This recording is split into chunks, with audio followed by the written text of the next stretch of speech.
Hi, I'm Camilla Douraghy Fischbacher, Creative Director at Fischbacher 1819. I'd love to introduce my next guest, Camilla Fischbacher from Fischbacher itself, 1819.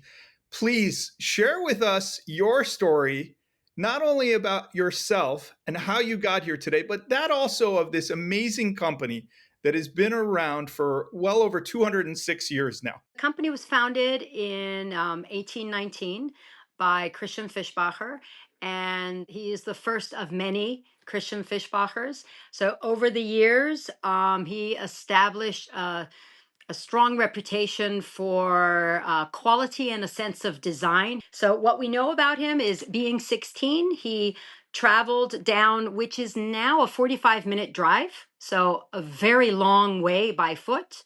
And he would carry the goods to the marketplace of the town of St. Gallen, which is where I'm currently residing. So we're still in the same area where this family company started.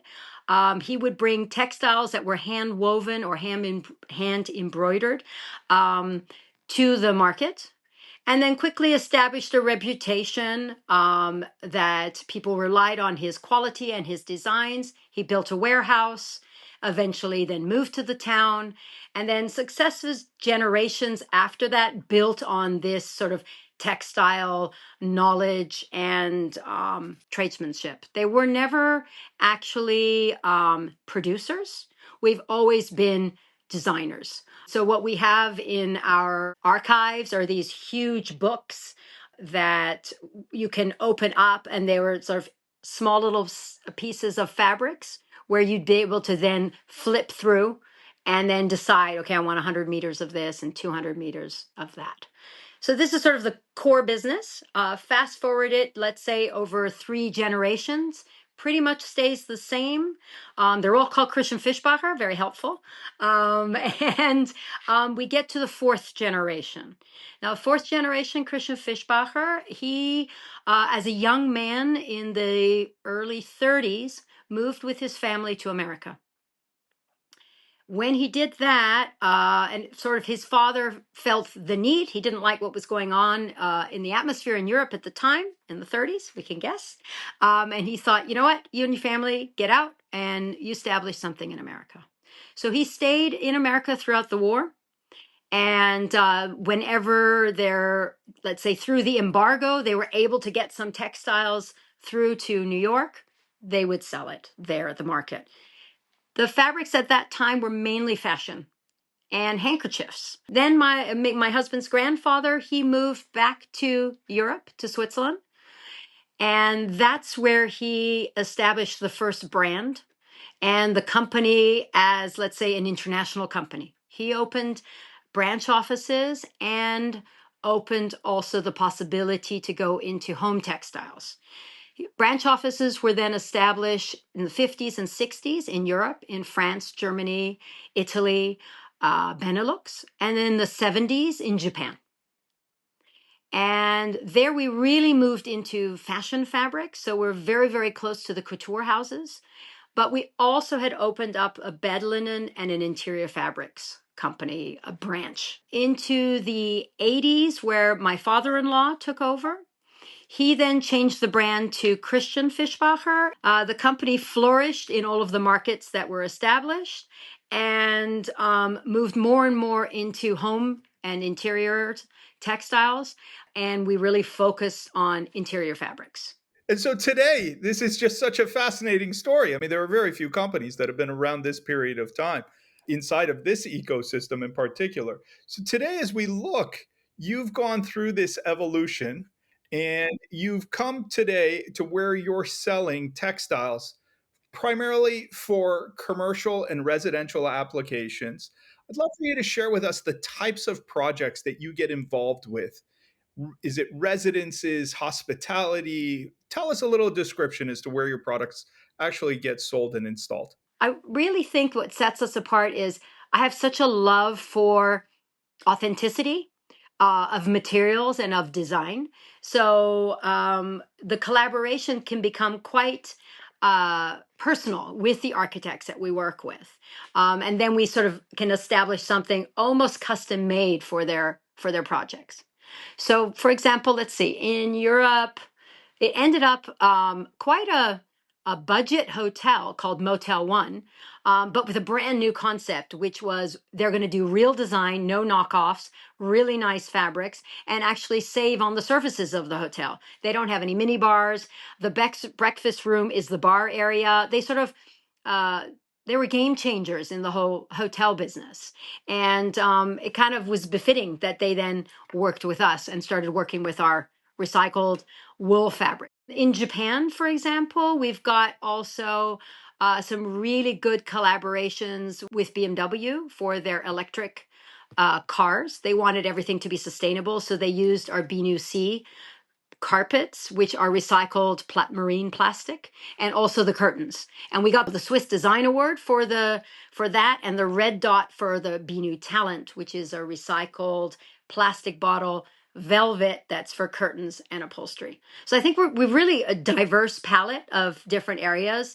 And I think we're the go-to when it comes to like something a little special. The quality needs to be there, but with a story to tell. And I know sustainability has been something that's been important to you guys, and something that's become front and center. But you were certainly well ahead of your time in bringing that there. You know what? We've got to make it sexy. We've got to make it attractive because we have to do something about this. You know, this subject of what does sustainability even mean? It just means using what we have and not making more of a mess. You know, and then if we can also recycle it, that's even better. So I'm always just blown away in learning that a brand that is as old and established as yours meets a technology company like ourselves. That's a rare intersection. I just love to learn, how did you hear about Material Bank, and what is it that's changed the way that you operate in doing business? And let's just, for the audience, set the table that you're here in Europe on our platform, Material Bank Europe. You also have a presence inside of the US where you also sell to the US, and clearly you're global. You're in Japan and many, many other parts of the world. But just interested in learning, how did you come to find out about Material Bank? It's actually a ridiculously funny story in that I found out about you in New Zealand. And then my husband separately was speaking to one of your reps in Europe. So I came back and I was like, "Have you heard of Material Bank?" And he's like, "Yeah, why have you heard of it? I was just talking to someone." And I was like, "I don't know what it is. It's really cool." Everything I heard about it is like, I really like disruption. I think it's just the way to rethink any industry. And when I heard there was someone coming in and sort of disrupting everything but with a logic, it was so clear that it made sense. That you go to one place, you gather all of the things, and then you can sit behind your desk and you don't have to run around half a city and be annoyed with parking and this and that. I mean, a lot of sourcing is just made cumbersome when you physically have to go to a place. And I found Material Bank's idea really refreshing because I also felt there was kind of a frustration with what's going on in the showrooms, especially these bigger ones and these big buildings, and people aren't coming. It's something we've been discussing over the past years, but no one had an idea what to do about it. But there wasn't any, we're going to do this, until I heard about Material Bank. And then I was like, oh, well, that makes sense. So that's why we jumped on the pilot uh, group for Europe right away, because it just really made sense. Thank you so much for that. And your loyalty means the world to us. I'm curious to find out, when you receive leads from us, so you join the platform here in Europe, you receive project leads that connect you directly with some of the most amazing architects and designers here in Europe. What do you do with these leads? How do you follow up on them? Tell us a little bit about the steps that you take on your side. Well, we have a designated person who then will gather all of the leads. And then, depending on what country it's coming from, she'll send it on to one of our reps so that they can personally go and visit the architect who has requested the information. We really like to make a personal meeting as quickly as possible, because you never know what else there is in the project. because it might just be one question, but there might be other opportunities. And sometimes it's with people we already have a relationship with, and other times it's brand new, so that we're very, very interested in following up on that. It was going to be one of my questions. You're meeting people. I mean, you're clearly meeting new architects and designers that you'd never previously met, which is fascinating for a company that's been around since 1819. Tell us a little bit about the types of success that you're seeing from these leads. We're kind of newer to the market of working with architects in that we've been doing it in an old company, it's been the last 25 years, but for us, that's new. We realize that when we work with architects, that it's a very, very personal relationship that you want to keep going year after year, because architects in general tend to have a very high ratio of coming back to the same company because they don't want to deal with problems. And we do actually decorate the homes of presidents and palaces, but also normal homes and even something like a Motel 1. So the range and the possibilities is unending. But I think what's sort of newer for us is that we are going directly and honing in on architects. They used to be among who we worked with. What's changing in Europe in particular is that we used to work directly with shops, and those shops who were the people who would actually sew or upholster things, so they're craftsmen, they would talk to the architects. So we're seeing a huge change in the terrain of our established customers. So we're turning towards, let's say, a new line of customers that we always had, but we didn't concentrate on. If you were to be approached by a textile company that wanted exposure in architect and design, and they were considering joining Material Bank, but maybe were a bit apprehensive, what would you say to them? What I would tell them is the leads are real. Like, this is someone interested in purchasing, and we're realizing that the traditional ways of doing business are changing. So we're going to have a lot of architects and designers who are going to come to materialbank.eu. They're going to search for your brand. Share with us a few new collections that you would suggest that they take a look at and just a little source of inspiration for their first time. Well, I would say the current collection that we launched in January, the Nomad collection, that's doing really well internationally, just because of the look and feel of it. I think it's really hitting the zeitgeist of our time.